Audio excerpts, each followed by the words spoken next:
There's a whole world of cinema waiting to be discovered. You just have to overcome that 1-inch barrier known as subtitles. This is that 1-inch barrier. We're back again for our second Halloween episode. My name is Kieran Griffiths, joined as always by Nicola Barrow, Josh Barry. Boys, are we ready to get spooky? Oh, I'm scared. Second time spooky. Shivering in my bare feet. Lack of boots. My lack of boots. But no, I'm excited. So we're talking on this episode about Let the Right One In. So 2008, Swedish, described on Wikipedia as a romantic horror film. Yeah. Which, after seeing the film, definitely makes sense. Yeah, I would agree. About a 12-year-old boy who develops a friendship with a strange child in Blackeberg, a suburb of Stockholm in Sweden, in the early 1980s. And we find out that that strange child, pretty early on, is a vampire. Yes. Which... definitely an unusual sort of premise. Yeah. Definitely a better love story than Twilight. Yeah, absolutely. And it's two genres you very rarely see together. The romantic horror film, right? And genuine romance as well. Yeah, absolutely. Yeah, that childlike affection mixed with some pretty gory vampire kills. Yes. So based on the 2004 novel of the same title, and then later remade in 2010. Yes. To the American film Let Me In, starring Cody Smith-McPhee and... Chloe Grace Moretz. Yeah, Chloe Grace Moretz. Directed by Matt Reeves. Mr. Matt Reeves. The Batman. Himself. Mr. Batman. So this was a first time watch for me. I hadn't seen Let the Right One In, I hadn't seen Let Me In. Yeah, that's... But it was one of those horror films that when people talk about, what's your favorite horror film, it came up a lot. Sure. I was keen to check it out. And then, as I mentioned... I think a couple of episodes ago when I was on holiday in the UK, I saw a copy of it in a second-hand shop and I went, well, that's a sign that I need to buy this. Not that I need a sign to buy Always thinking about work here. Yeah. Even on holiday. I don't switch off. The show. But Nick, you'd seen the remake, but not the original. Yeah. I saw Let Me In when it came out on Blu-ray in 2010, 2011 and loved it. But yeah, it's similar to you. I'd heard that there was such high regard for Let the Right One In and just hadn't seen it. So this was a good opportunity to not just watch it, but compare the two as well. Yep. And then, Josh, you had seen both the remake and the original before coming into this? Yeah. And I saw the original when it came out. Yeah. And then I remember being a little bit upset and disheartened that they were remaking it, as I usually am. As we always are. Yeah. Especially with such a high caliber film at the time. Sure. But I'd have to say Matt Reeves didn't really disappoint. No. I think he did a really good job of remaking this film. Yeah. Which, I mean, is the highest compliment you can really give a remake, that it doesn't do a disservice to the original. Yes, yeah. Directed by Thomas Alfredson, who also directed Tinker Tailor Soldier Spy. Yes. So a bit of a change in genre, unlike, with Alexandra Aja that we were talking about last episode, who's kind of, very much embedded in the horror genre. Yeah. Thomas Alfredson has done some different things. And it's very interesting. Like, you could probably watch this film and outside of some of the tension and the gore, you could argue that it's not a staple horror film. It has horror elements, don't get me wrong, and I would actually definitely class it as a horror film. But seeing as the guy who directed Tinker Tailor Soldier Spy directed this, like it doesn't seem like that big of a swing for me as well, because it's a romantic film kind of first and foremost it's just got a bit of a twisted tale to it. Yeah. I think it definitely opens up a opens around what is horror. Yeah. Right, because as we were saying last week. I was thinking that as watching this. Very interesting. We picked three very different types of horror. Yes. But I think, and we'll talk about it more next week when we talk about The Orphanage, but three very different sort of levels of horror. Yeah. Yes. Let the Right One In isn't that capital H horror. No. Yeah. It's not Saw, it's not Texas Chainsaw, it's not high tension. It's not high tension. Yeah. So it's not those really out there horror films. It's got horror elements. Yes, for sure. But it's also got elements of a thriller. Yep. And romance and drama are probably as big, if not a bigger part of it than horror. Yeah. Yeah. And I think you could definitely enjoy Let the Right One In if you weren't a fan of horror films, whereas I don't think you would get anything out of high tension if you're not a fan of horror. And I think that's a big difference. Yeah, for sure. Also coming of age. This is definitely a coming of age. Which, as well. I mean, I love a coming of age film. As far as subgenres go, I'm an absolute sucker for them. Yeah, same. So this really hit home for me on a lot of chords. Yeah. That time you fell in love with a vampire. That's true, yeah. No. It happens to the best of us, right? That weird girl in the playground. She's just a weird girl next door, and next minute she's sucking blood out of strangers. You don't know her. She goes to a different school. That's good. So Oscar is our protagonist, 12-year-old boy who lives in an apartment with his mother. Is getting bullied at school, is quite a sort of quiet, antisocial kid who keeps to himself.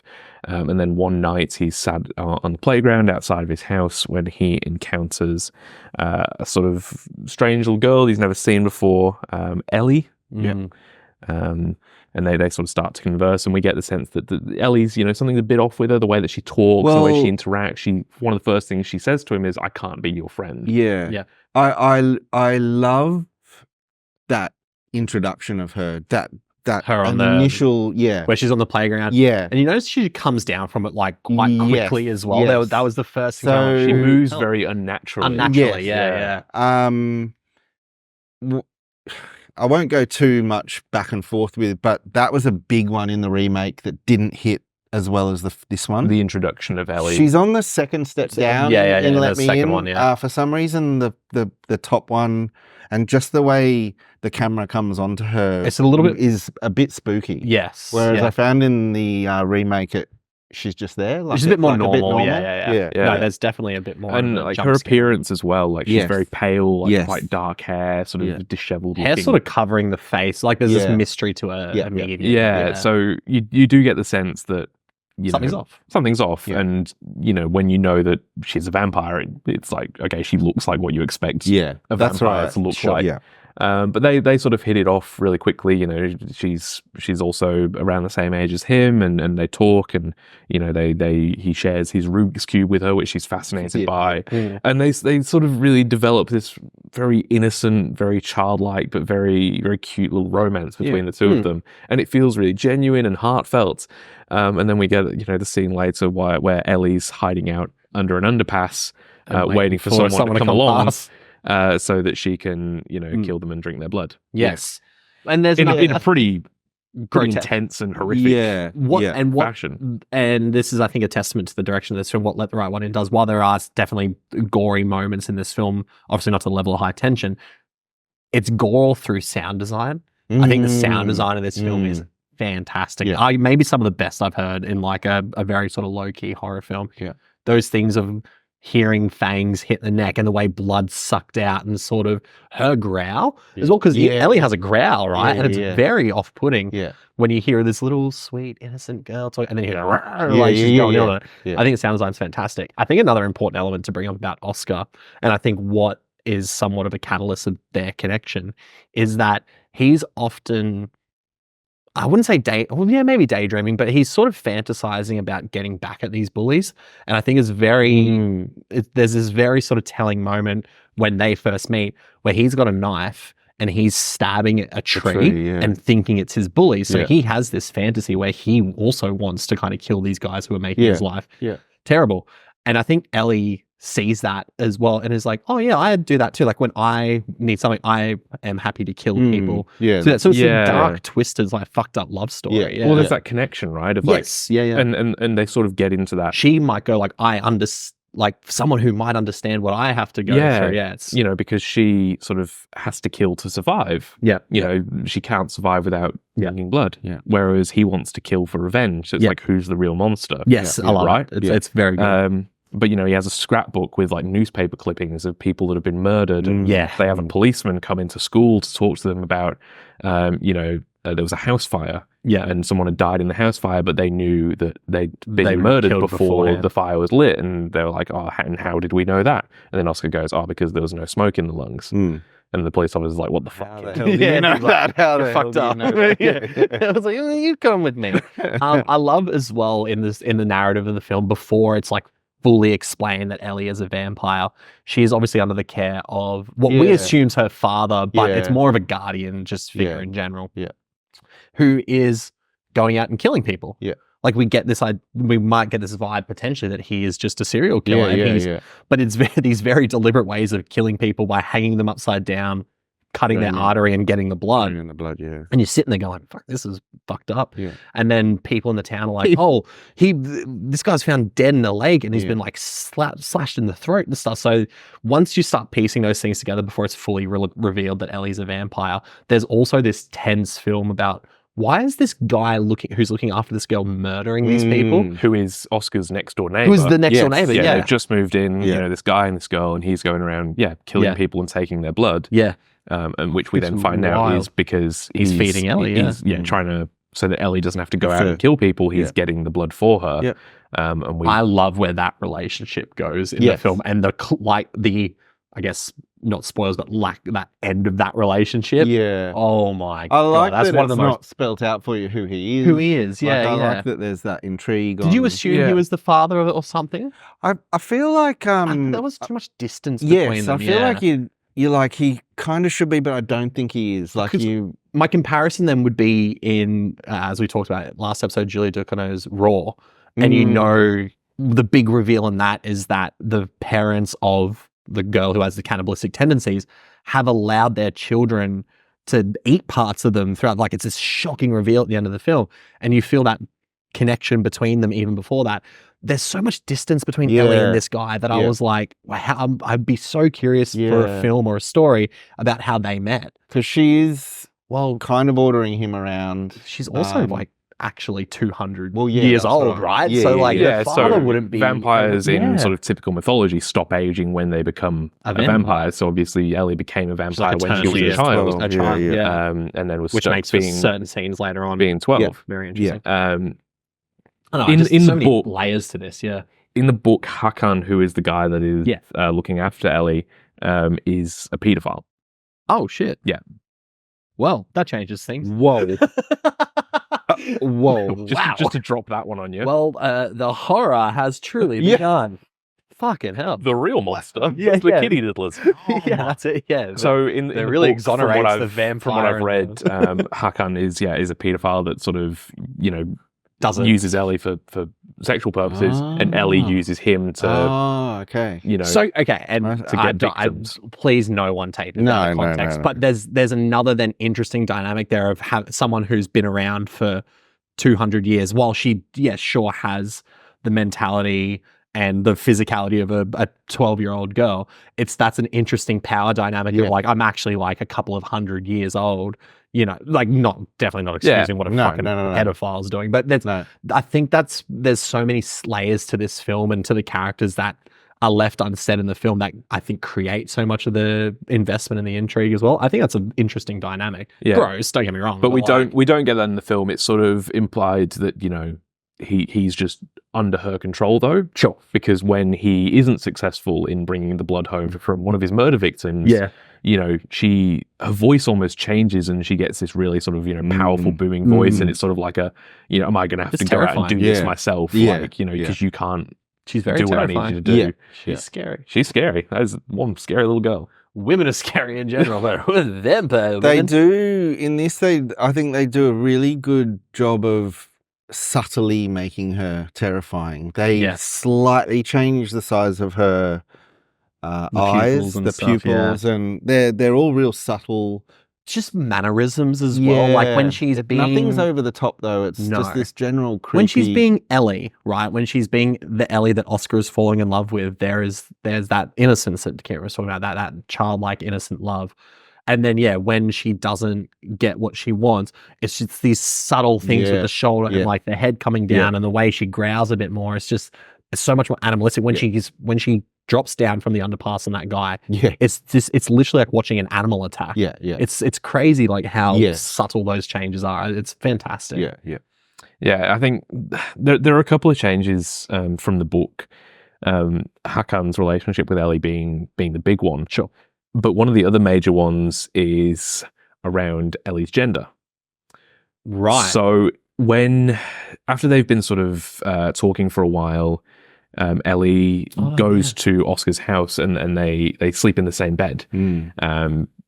And Oscar says to her, do you want to go steady? Do you want to be boyfriend and girlfriend? And Ellie says to him, I'm not a girl. Which we as an audience take to mean I'm a vampire. But or you take it to mean I'm not actually a girl, I'm a woman because I'm a 200-year-old vampire. In the book, Ellie is actually was a boy who was castrated when he was turned into a vampire. Right. and then was then started identifying as female for to potentially make it easier to manipulate men and get victims and things like that. Right. Sure. So he's hinted at that that's potentially the case, because we do get one very uncomfortable shot of Ellie getting changed that shows a genital region, basically, that has this giant massive scar across. Which you think either that's how vampires look down there, or something's been done. And the thing I think specifically with that shot, to sort of bring that point to home as well, is there's no actually distinguishable genitals. Right, that's the thing. It's like, in no other way to describe it, like a Barbie doll, like a Ken doll. It's just nothing there but the scar. So the assumption that something has been removed there is far more prevalent. And it's uncomfortable. Sure. I mean, shout out to Oscar for not giving a shit, because when Ellie tells him that she's not a girl, he's like, I don't care. He's real trans ally. Is Oscar. Who would have thought, right? 12-year-old boy in 1980 Stockholm, and he's the real ally. He doesn't care what's between your legs. He was far ahead of his time. Take a fucking lesson, J.K. Rowling. But it opens up that really interesting dynamic around, is this then like a queer film? Interesting. Of course, because Ellie pretty much straight up says, I'm not a girl. Like that's. I'd be very interested. It's not necessarily the right word, but then in the book, how that affects the relationship between the pedophile and her as well. Like, this movie just keeps adding layers and layers onto it. It's it's a good story. But so that relationship between the two of them develops, and it's sort of that battle then between Oscar trying to deal with his bullies, his relationship with Ellie, who he eventually finds out is a 200-year-old vampire, and how that relationship develops, and Ellie's sort adding of more complexity. And Ellie trying to manage the fact that she needs to kill people and to drink blood to survive. And I don't want to go too much into it, because like we've spoiled a couple of things, but I don't think there's anything major that we've spoiled there. It's stuff that you kind of know from the synopsis. You get in the first half an hour of the film. Because, well, like you said at the beginning, this is definitely more a movie that's focused on how their relationship builds over time. It is a romantic drama. It's a coming of age romance, exactly, and with horror element, and that's most of the film. To be honest, like, we get a really, I would argue, satisfying climax to the film. That leans far more into the horror tropes and has far more confronting moments. But for the majority of the film, you're just along with this very complex relationship outside of Oscar and Ellie too, with how the relationship, obviously, with Hakan, I believe you said his name was. But then I love the added thing of this whole small town is wondering why these people are getting killed, like people they know, and their bodies are getting dumped in lakes. And they've found like massacred, and you kind of go, what the fuck is going on here? It's like, sort of like that undertone of a serial killer film. It was kind of like The Hunt as well, a little bit for me as well. Like, when you get that small town who and then they start thinking like, these guys are new in town and all this shit wasn't happening before then, you know what I mean? And then everyone's like, Ellie's weird. And they're like, can't defend that. So. And then they're dealing with the fact that Ellie, is worried that she's going to get found out, and sort of says, but is in love with Oscar, and they're developing this relationship. And so she's like, I need to either, if I stay, I'll die, but I don't want to go, but I need to go to survive. And it wasn't the film I was expecting it to be.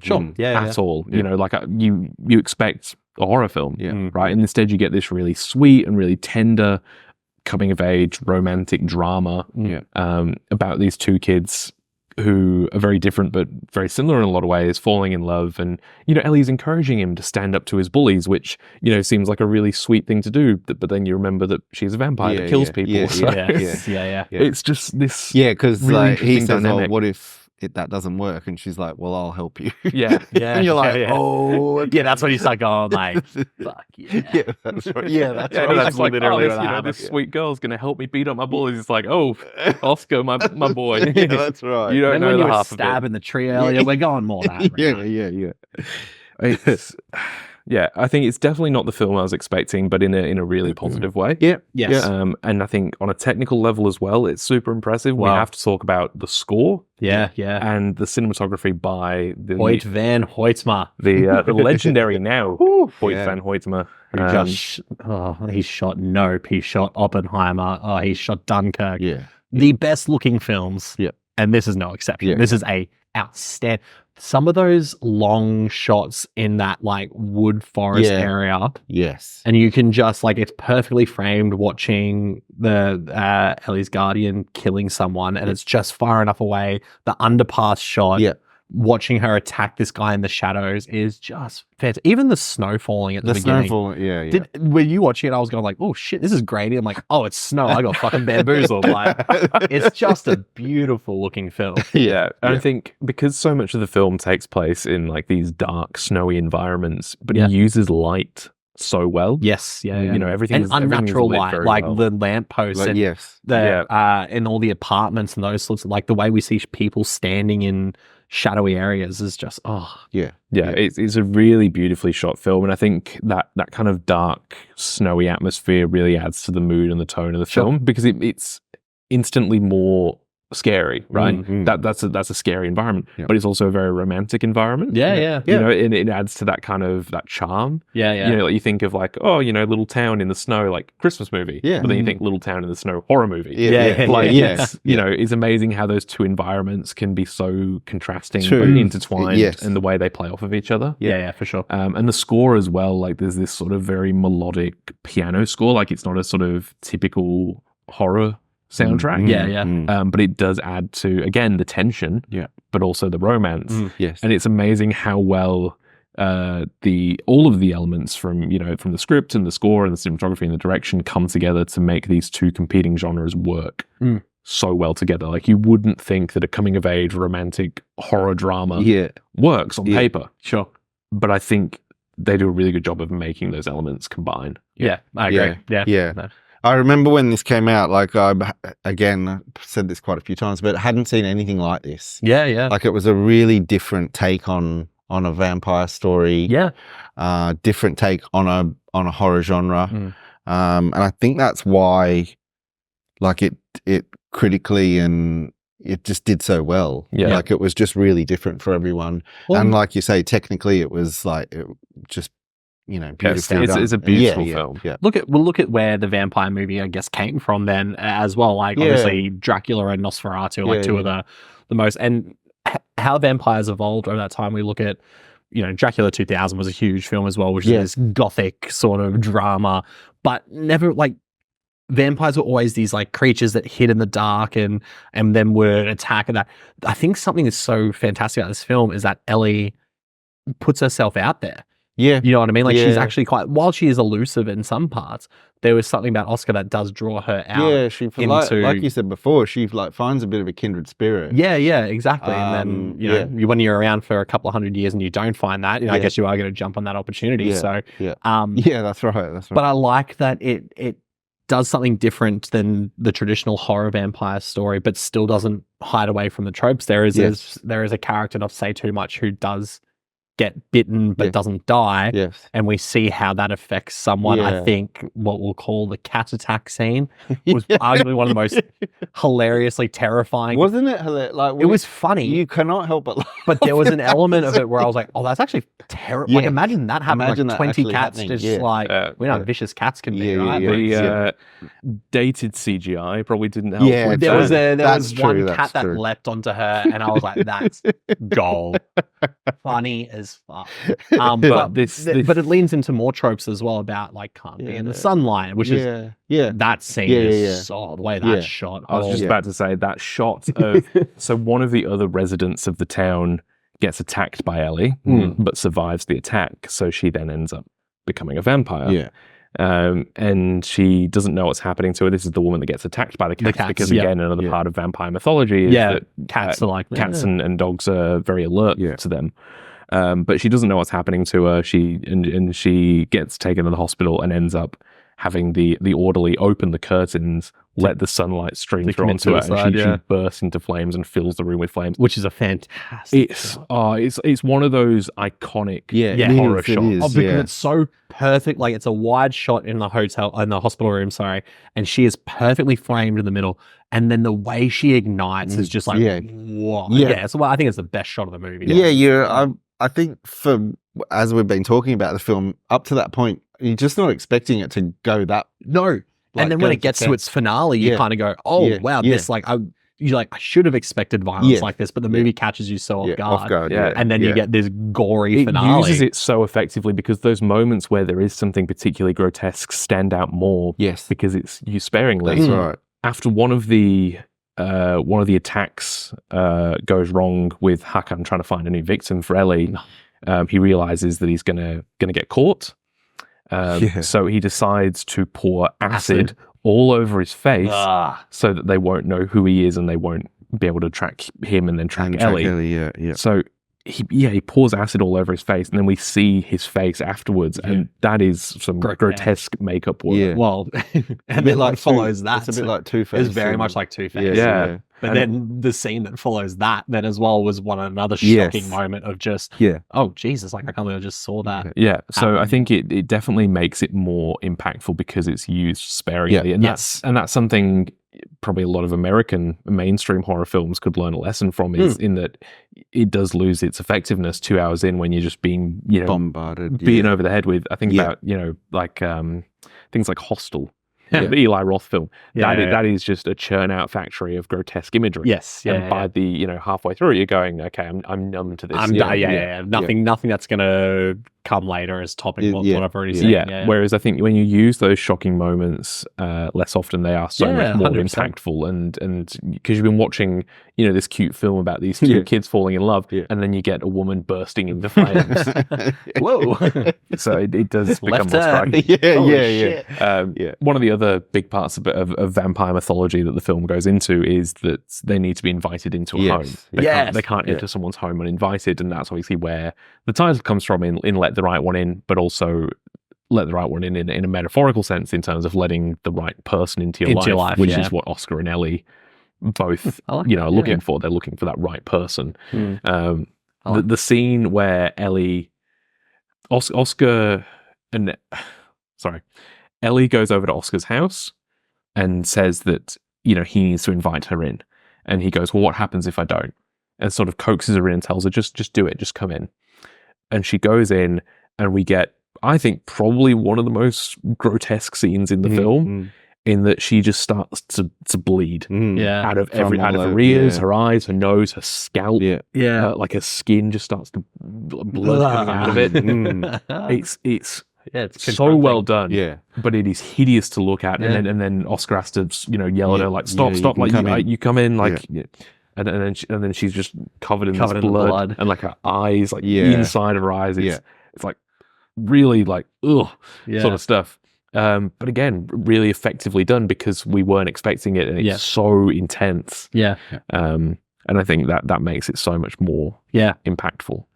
I guess part of the whole show as well is looking at, I guess, where it stems from, Sweden, right?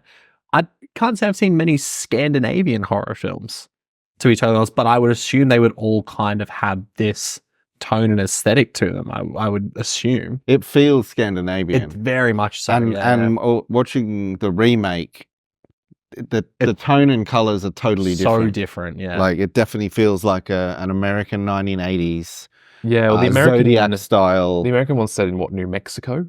I believe so. Which is a very different environment to a small Swedish town in the snow. But I just haven't seen many horror films like this. But it uses its environment really well. And it uses it because it's set in the 80s and it's set in, like I said, this small town in Sweden.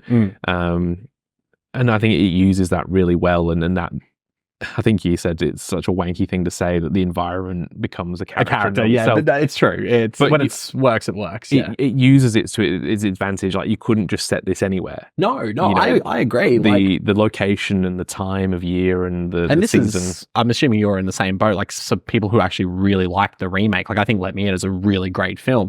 There is something about the location of this film that added a whole nother layer of just not just tension, but just like tone, I guess, and to the film. It's definitely tone. It's a blue, like most of the film is like that bluey greenish color. So it's got that this cold, it's a very cold sort of. And the only warm tones we get are when we're sort of in like these apartment buildings that are lit by sort of fires and lamplight. But it's a lot of it takes place outside, and it is very blue and cold, and you do feel Even not just the coldness like of the early on at the environment, but school with Oscar, it's just a cold, clinical place as well. Yeah. Which is obviously where a lot of his bullying is happening. Yes. I think the decision to have the finale take place in a pool is quite interesting as well. Like, I just love, it leads to so many. There is a great shot. There's a really great The one shot. shot is brilliant, by the way. Just like holding on Oscar under the water is brilliant, and just what we see drop into the water. That ending went exactly where I expected to, but I was so okay with it because it was so gratifying. The payoff, and then we get a lovely scene after that as well. Of the two of them. It is a really sweet film, which is a weird thing to say when we've talked about pedophiles, castrated genitals, and a 200-year-old vampire falling in love with a 12-year-old boy. But it's a really sweet film. It is. It's so tender, it's so heartfelt, and it really is that sort of two misfits finding each other. Even if those misfits are, a vampire and a boy with daydreams of murdering his bullies. One of the scenes that I do want to talk about as well is the scene, I think, probably the first scene where Oscar discovers that Ellie is a vampire. Sure. He wants to make like a blood bond between the two of them, so he slices his hand and goes to sort of shake her hand. And it's like, we do this to show our connection to one another. And he's like bleeding all over the floor. And she's like a dog that's just seen its dinner drops on the floor. Like her eyes are like lighting up, and she's like, oh shit, I want to drink that. But also he doesn't know I'm a vampire, but goddamn, that looks tasty. Young blood. And then she, is just overcome with lust for the blood, like kneels down on the ground and starts drinking it up. She's like lapping it up like a dog off the ground. And then looks up at Oscar and tells him to go. But the camera cuts to Oscar and then cuts back to Ellie, and the actress has changed to an older woman, probably sort of like a 30 or 40-year-old woman. But like lots of wrinkles, like still the same dark hair and pale face, but a face covered in blood, and it's subtle. Like, I know it doesn't sound sort of changing from like a 12-year-old girl to this, middle-aged woman, but it's subtle enough that it happens quickly enough that you go, oh shit, did I just see that? It was almost like a jump scare kind of thing. And it's fucking terrifying. It is. Like, there's not many outright scary moments in this film. No. But that was a moment that left me quite unsettled because it's like, what did that just happen? Did I just see that? That's right. Yeah. Like, I rewound it. I went, oh wow, that is a different actress. That is, and it is really unsettling to see this, like cute little nice 12-year-old girl go from that to this middle-aged woman covered in blood, and it's like, oh wow, that we were saying they don't do that in Let Me In. It's still Chloe Grace Moretz in that, but she's then just they kind of CGI her in there. Like they make her they make a bit of a monster sort of thing, rather than I think it's far more effective having it as the older woman. But I think it does it's really effective. And the other thing they do is Lena Leanderson, who plays Ellie, they actually made the decision fairly late in production to dub her voice. It's very interesting. With an older actress, because they found that the high-pitched voice didn't really convey the right theme that they wanted to go for. So they got an older woman with a lower voice that kind of gives you that sense that, again, something's not quite right with Ellie. But they did such a fantastic job that I wouldn't have known that if I didn't look it up. No, I didn't know. You can usually tell when stuff's done. I think a part of that as well, you can kind of tell, because obviously we're reading subtitles as well, so we're looking down, looking up, looking under. So I think there's a part of, I'd be interested if you spoke Swedish, I guess, and you were really paying attention. Although, what was the other movie that we watched? Stalker. And then you guys noticed it. Like, that is true. Yeah, that's very true. Yeah, I picked up on it in Stalker because the professor, I think it was in Stalker, was dubbed. Right. But not to the point where it was distracting. But you just you could. It's not quite the good, the bad, and the ugly. Where you've got the actors dubbing themselves, but it's super obvious.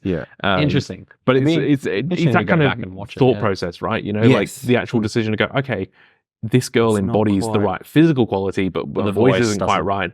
And that, again, gives her that sort of unsettling quality because she looks like a 12-year-old girl, but doesn't sound like it, doesn't behave like it. It all just makes you feel a bit off. Sure. That now that you've said that, that definitely works better for me in this original. Yeah, I would say so. Yeah. And maybe that's why, because the whole way through Let Me In, I'm like, she's not quite. It's a 12-year-old girl. It the is. Whole way. It is. And I'm like, it's just not quite as good. It's interesting. That is it. Yeah, it works quite well. It does work really well. Yeah.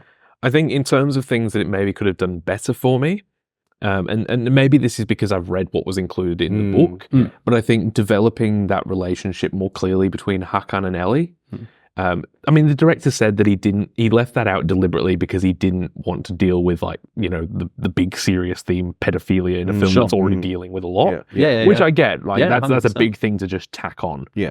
Yes. Right? That is, yeah. But even if you didn't go down that route, I'd like to know more about how, Ellie's convinced Hakan to go out and murder people. I think that's an entirely different, not different, sorry, but like an entire story on its own. Yeah. Like I would love to see that film, you know what I mean? Yeah. I mean, I like the ambiguity of it. Yeah, okay, sure. I actually did, like, by the end of it. Because I believe in Let Me In, it's not as ambiguous. No, They do. We won't go into it just because you haven't seen it. But they do shed a little bit of, which by the looks of it is totally different to the book. Okay. He's definitely not a pedophile. But I did like the ambiguity of, because I was just thinking, how does this work, this relationship? It worked for me in this. Yeah.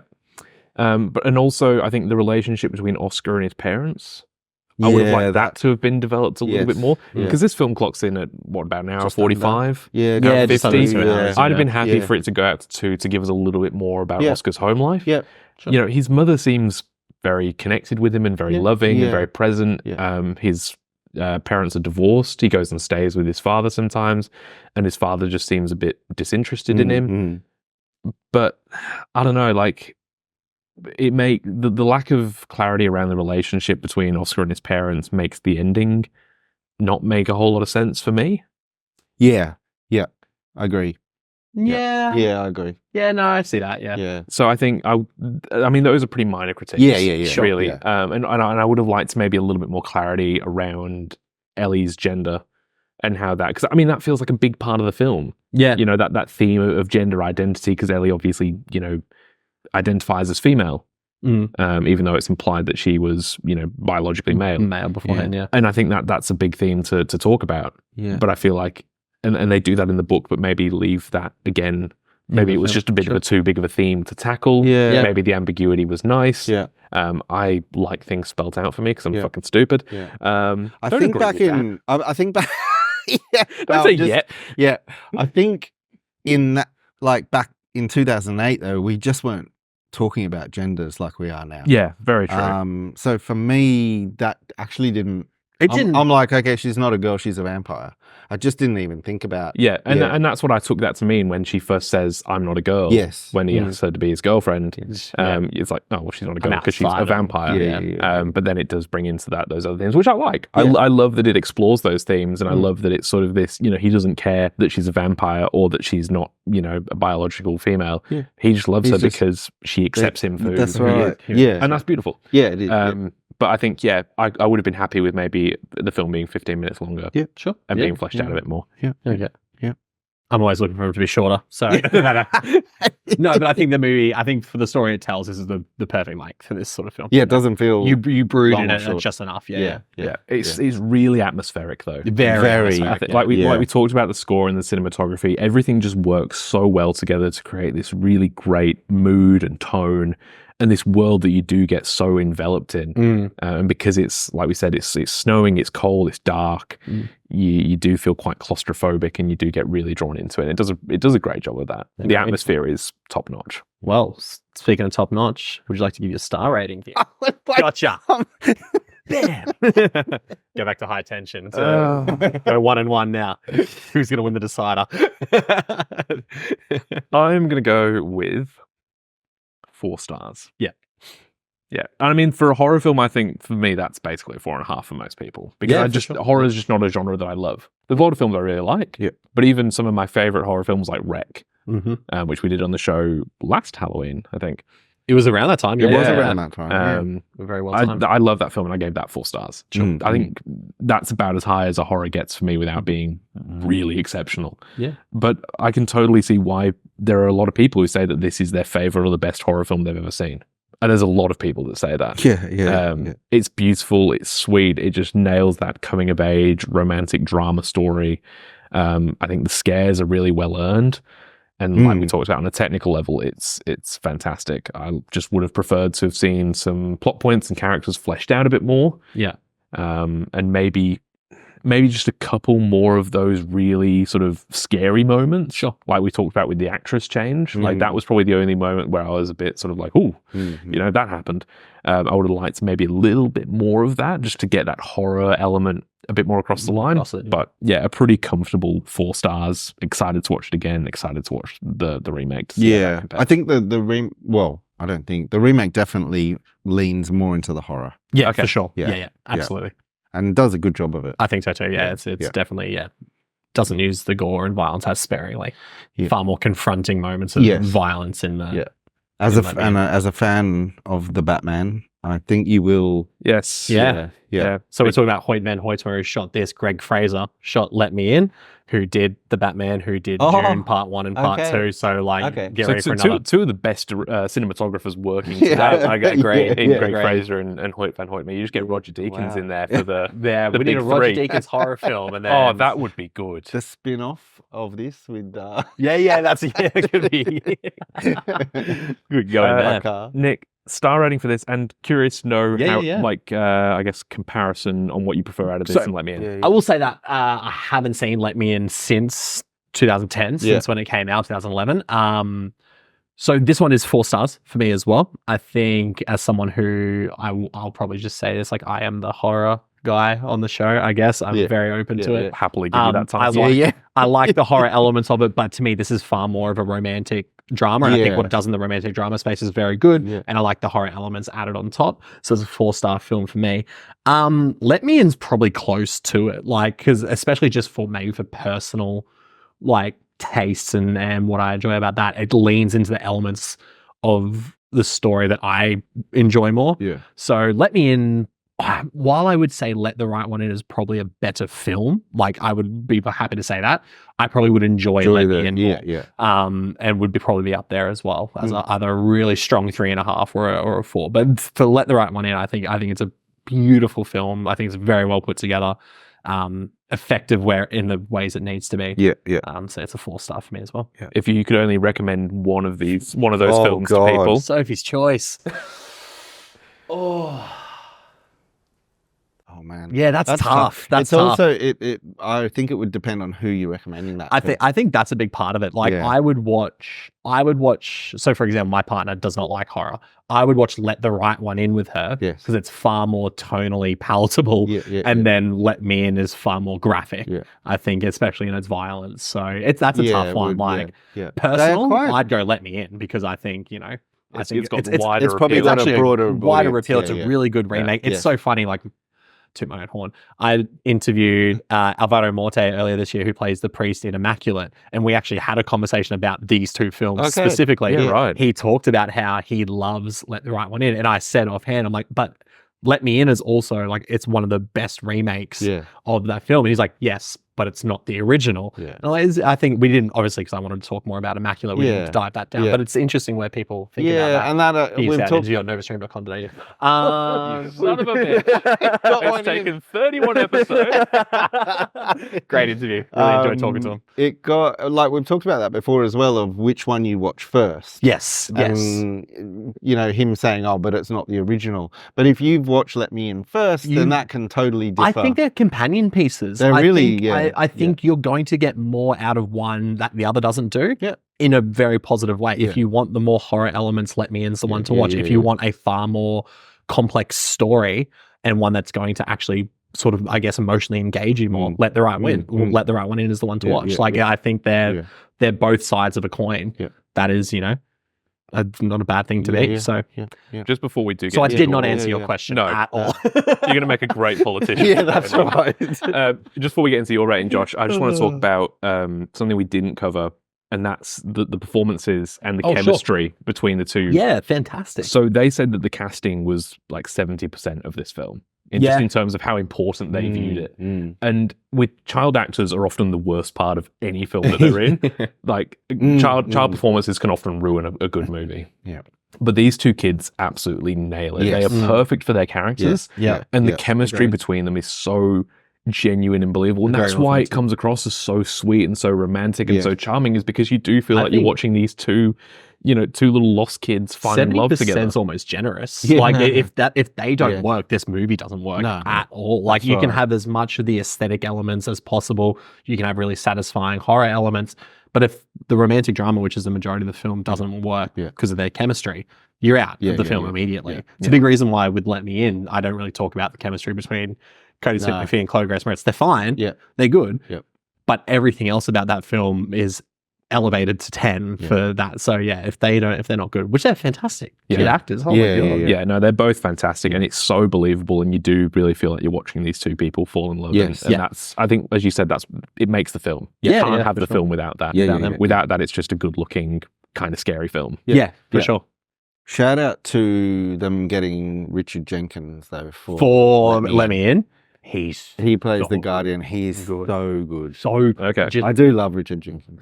I rewatched Step Brothers recently, and he is so good in that. He's so versatile. He's so versatile. I love Richard Jenkins. But you're not getting out of your star rating. Nice try. Josh, what did you rate this, and what did you rate Let Me In? Yeah. Because you watched both sort of back to back. Yes, I did. I watched Let Me In last night the night after. Yeah. Which I've never done before. That's incredible. Which was an interesting, and the storylines are fairly well beat for beat. They change a bit of the timing structure, which I quite liked. For example, Let Me In opens with the hospital scene of The Guardian. Right. Okay. Yeah. It starts with that, and then goes back. And then it says 2 weeks earlier. Oh, 2 weeks earlier. Sorry. Yeah. But yeah, old American opening. I looked back. You might have seen my score because I noticed my letterbox score was on there. No, I didn't. Oh, you didn't? Okay, Stalking our good. letterbox. No, I didn't see it. No. Because I gave this 5 stars when I first watched. Wow. When I first watched it. Yeah. I would give it 4 as a Josh 5. Well, that's right. Exactly. I would give it 4.5 now. Yeah. I can see why. I think at its time it was peak, but now we've had so much come and I would say it's like just dated ever so slightly. Yeah. But yeah, 4.5. Like I still think it's an amazing film. Let Me In, I would give it a 4. Yeah. Like still that's still very good for an English language remake. And it's still a very good film. Yeah. Beautiful. Like I think you'll really like it. Okay. Matt Reeves, amazing job. I think Matt Reeves is one of the best directors working today, and I've been saying that since Cloverfield. I agree. Like I would have to agree with you. And to pull off a remake from this film is ballsy. Yeah, ballsy for his third film. That was his third film, and Cloverfield was the biggest thing he'd done 2 years before that. You know what I mean? So imagine if someone came to you and said the director of Cloverfield is going to do an English language remake of one of the most highly regarded Swedish horror films. You immediately go. And I remember going, oh God, this and is... he knocked it out of the park. Yeah.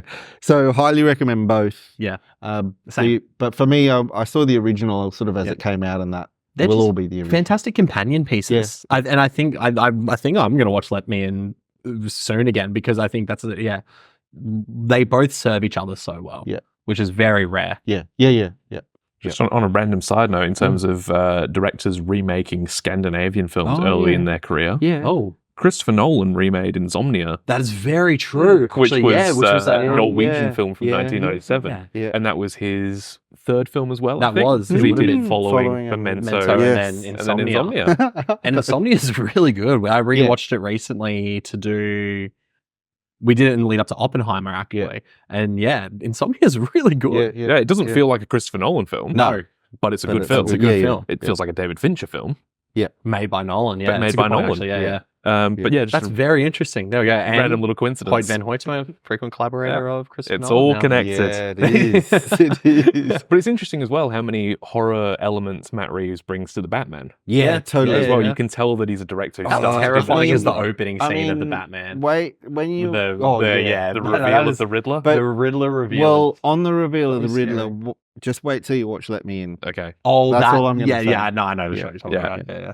That's actually stuck with me for like 15 years since watching it. Yeah. I'm so glad that we all enjoyed this. Yeah, it was great. Yeah. It was great. I enjoyed it a lot more than expected. I think it was such a different film to what I was expecting, because I go into it expecting a horror film. Yeah. And as we've said, so many times in this episode, it's not that. No. Yeah. It's a romantic drama, coming of age story with horror elements. Yeah. And I think that is the difference between what I'm going to call, horror with a capital H. Yes. And a horror film. But still qualified for our October episodes for the spooky season. Absolutely. And I think this over Halloween. Absolutely. Yeah. And I think it just shows how broad that genre can be. Absolutely. Right? Like, it doesn't have to be Saw. It doesn't have to be from the fucking rooftop. I'm trying to get people in love with horror, and this is a great way to get into it. Yeah. There is so many different types of horror.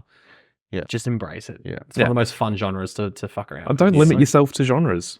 Don't be like, I'm not going to watch a horror film. I'm not going to watch a musical. Fuck you, watch it. Like, there's horror musicals. Did you know that? Now, I seen Sweeney Todd. I said that romance and drama were the two most competing genres. I think musical and horror might be. Ringo, the Genetic Opera, that's a horror musical. Not a good one, but I mean, if you're looking for one, But I think we'd all really strongly recommend this. I agree. Absolutely. So that was Let the Right One In. Yep. Yes. Hope you've enjoyed listening to it. We definitely enjoyed watching it. That is 2 out of our 3 films done for Halloween. Yes. We've had some varying scores. But we're gonna cap it off next week with our 3rd and final pick for Halloween, which was Nick's pick. Yes, we're doing a Spain-Mexico collaboration, but predominantly from Spain, from director J.A. Bayona, who has gone on to make his stamp in Hollywood as well. But he got some of his career started in 2007 with a haunted house film called The Orphanage, which was a first-time watch for me. First time watch. There we go. So we're all coming in with fresh eyes on The Orphanage. I couldn't believe you. I couldn't believe I hadn't seen. No, I'd seen. There's a scene we will talk about that is very famous in this film. Yeah. That I loved watching in context of the film too. So that's where I knew of it, and I was excited. Produced by Guillermo del Toro. Yes. That was a big pull for this one. So that'll be next week. So keep an eye out for that. That's it. Follow us on socials. Yeah. Get out of here. Yeah. But come back next week. Get over it. Yeah, get over it. Just get over it. But follow us on socials, that 1 Inch Barrier on Instagram. Follow us on our podcasting platforms. Like us on our personal pages, our letterbox, YouTube. If you're watching, you're missing out if you're not watching because you don't get to see these 2 beautiful mugs and one of the ugly ones.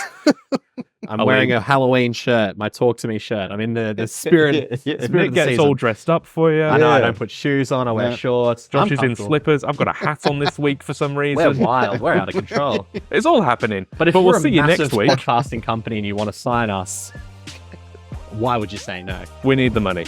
But we'll see you all next week for The Orphanage, our final Halloween episode. Catch you then.